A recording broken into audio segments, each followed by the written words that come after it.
मैं लोकसभा प्रत्याशी युगल किशोर शुक्ला अपने श्रावस्ती की देवतुल्य जनता की समस्याओं को मैंने देखा, मैंने समझा, मैंने देखा कि किसान जो है रात दिन तड़प रहा है, चाहे धूप हो, चाहे छाया हो, चाहे गर्मी हो, चाहे आधी रात हो, चाहे कड़कती दोपहरी हो, इस उसमें अपने खेतों में पड़ा रहता है। हमारा पशु लगातार उसके खेतों को चरते जा रहे हैं, एक के बाद एक, इधर खदेड़ो दूसरा उधर से घुसाता है, एक गया नहीं दूसरा हमारा पशु आके खेत चल जाता है। इस तरह से बहुत सारी समस्याएं जो है हमारे क्षेत्र में विद्यमान है। हमारे किसान सुख से सो नहीं रहे हैं, उनकी नींद हराम हो चुकी है और उनकी समस्याओं को मैंने देखा, समझा और मैं उनकी आवाज बनकर सामने आया।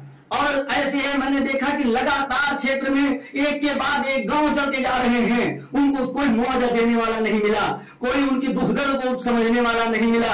कोई गया लेखपाल गए तो उसका जो है छोटा मोटा एक लिख पढ़ के लेके आए, कागज आगे दे दिए, लेकिन आज तक उनको कोई जो है उचित मुआवजा नहीं मिल पाया है। जनता परेशान है, ये नहीं समझ पा रही कि हमें कुछ कोई देगा, आगे कोई सहायता होगी नहीं होगी, केवल एक आस लगाए बैठे हैं। हजारों बीघे सैकड़ों बीघे खेत जल गए, गेहूं के खेत जल गए, लोगों के घर जल गए, लोग बेघर हो गए।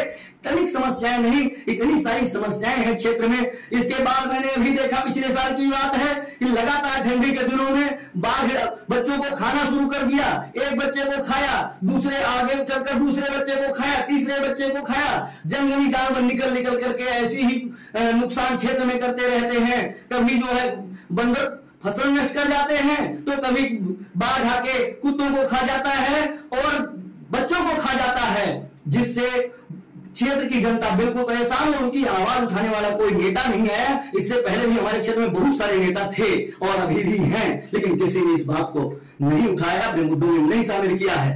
और ऐसे ही सिंचाई की समस्या हमारे नेपाल से सटे पूरे इलाकों में मैंने जाके देखा कि लोग जो है सिंचाई की व्यवस्था से परेशान है। कोई जो है सिंचाई की व्यवस्था नहीं है, कहीं लग गई है नहर, राप्ती मुख्य नहर परियोजना चालू तो हो गई, लेकिन अभी भी किसानों को जो है पानी खेतों तक नहीं पहुंच पाया, नहीं मिल पाया।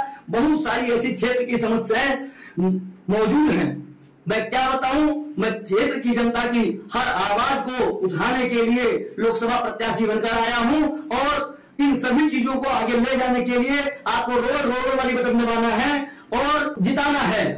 आपको क्या चाहिए? नेता चाहिए कि आपका बेटा चाहिए जो आपके दुख दर्द को समझ सके और आपकी आवाज उठा सके, आपकी आवाज को बुलंद कर सके? आपको ऐसा बेटा चाहिए। आप अपने क्षेत्र का बेटा चुनिए, अपना लाल चुनिए जो आपकी आवाज बुलंद कर सके। मैं आपके हक की लड़ाई लड़ रहा हूं और आगे भी लड़ता ही रहूंगा।